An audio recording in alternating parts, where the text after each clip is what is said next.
I've been lucky enough to travel around a little bit and go to several places where the Bible definitely happened. And I know there are some of you who listen to this who live in Israel and Jerusalem, and you see stuff where the Bible definitely happened all the time. So for you, it's the equivalent of me seeing Mount Rushmore literally every time somebody comes to town.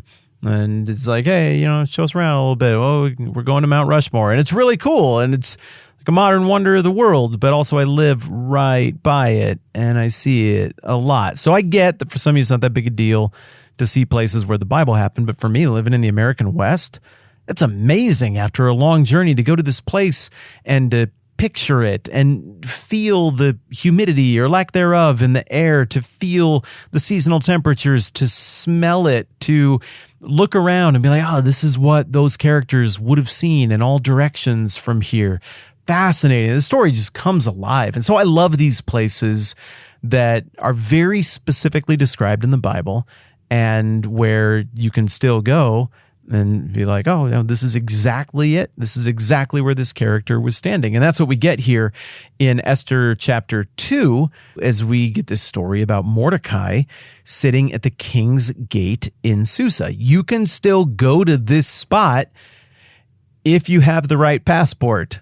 I don't get to go see things that are in Iran because that isn't somewhere Americans get to travel right now. I do know someone who is an American and had the opportunity to go and travel a whole bunch in Iran and came back with pictures of the tomb of Cyrus and stuff from Susa. And someday things are going to be in such a place that I am able to do it, and I absolutely cannot wait because I love this era in history. I love the overlap with the Bible stuff, and this is the passage that has me thinking about it right here. Okay, you'll recall you get this banquet for Esther, and at the end of it, it says that when the virgins were assembled a second time, Mordecai was sitting at the king's gate. But Esther had kept secret her family background and nationality, just as Mordecai had told her to do, for she continued to follow Mordecai's instructions as she had done when he was bringing her up. Next thing, verse 21. During the time Mordecai was sitting at the king's gate, Bigthana and Teresh, two of the king's officers who guarded the doorway, became angry and conspired to assassinate King Xerxes. We're going to get into the whole story and how this plays out in just a minute, but you'll recall that we talked about the back and forth, the reflective nature of this story. And so Esther's banquet is sort of a deflection, reflection, echo of Vashti's banquet. And in the same way that there was danger at the end of this beautiful banquet for Vashti, so we would then, as trained readers who are picking up on the rhythms of Esther, we would expect there to be danger at the back end of Esther's banquet as well. There is more on that in future conversations. But for now, I just got to stop and appreciate that we know exactly where this happened and that you could go and sit there today, again, if you happen to have the right passport. Now, as I understand it from reading the work of people who are way smarter than me, this expression, sitting at the king's gate, has a double meaning. It literally means that Mordecai was sitting at a place called the King's Gate that provided access to the part of Susa where the king's palace was at. That palace had been almost entirely developed by Darius. He threw a ton of money at Susa in the previous administration to the one we're looking at here of Xerxes. So it means, one, literally just sitting at the king's gate, but it probably also means that Mordecai had some kind of role in the legal system, because at this time, all kinds of inquiries for the king and judicial cases would have started at the king's gate. Somebody would go there with an appeal, with a thing, I need to see the king, whatever, but obviously you're not going to let everybody in. Most of the stuff is going to be stupid, and it's going to be easily handled by somebody who just knows how to deal with the FAQ for Persia. Okay, Ralph, I know you want to talk to the king, but let's see if any of these simple Q&As here might answer your questions, so we wouldn't want to bother the great king with something simple. There were people who probably did that, and it looks like the author is suggesting to us that Mordecai was one of these people who had some sort of role. He wasn't just loitering, is the point. He was probably doing something there. But back to the site of Susa today in modern-day Iran. Susa is not glorious now. I mean, as we talked about the other day, it's a city built on top of a city, built on top of a city, built on top of a city, going back into time practically immemorial, to the primeval stuff getting way, way back there in history. And unfortunately, the city has not stood the test of time, but significant excavations happened starting in the 19th century and into the mid-20th century. And as a result, we get a pretty good sense of the layout of this city during the reign of Darius and Xerxes. The palace has been discovered and reestablished, and we have even found, and I had nothing to do with this, other people who were interested in the same things that I'm interested in, who are now dead, figured out where the gate was and about what the dimensions of this grand king's gate would have been. Now, this gate wasn't just decorative, though apparently it resembled the famous King's Gate. I don't think they called it the King's Gate, but it served the same purpose in the other capital of Persepolis, which we still have preserved to some extent. It had stones and color, and it was huge. And apparently it led into this grand entryway where you could pick a couple of directions to turn.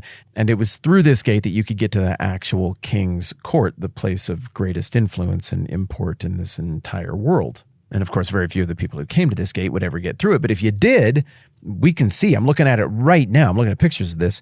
You can see the pathway that you would go in through the gate. You can see this long hallway that no doubt would have been adorned with all kinds of art reminding you of how close you are to the center of great, great power. And then when you got to the end of this, it looks like things would open up. I'm kind of scrolling here into this big, sprawling royal court. It's pretty impressive, even with just the foundations in place. And speaking of foundations, there is an inscription here, and I don't think I have what it says in front of me, but I've seen this inscription a whole bunch of times.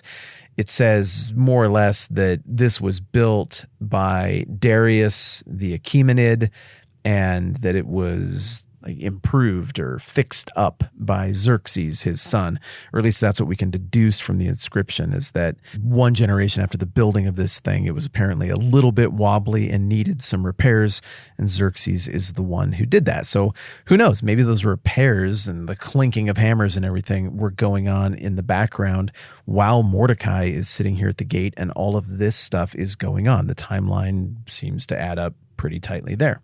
It's pretty cool, too. There was a statue made out of rock that is native to Egypt of Darius that got dug up there in the early 1970s. Now it's in the National Museum of Iran in Tehran again, so I haven't been there. I can't see it. A lot of these other artifacts are in Paris and the British Museum as well.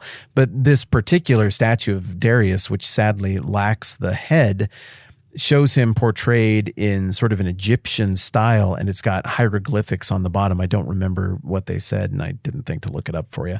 I'm sure it says something like Darius, king of Persia.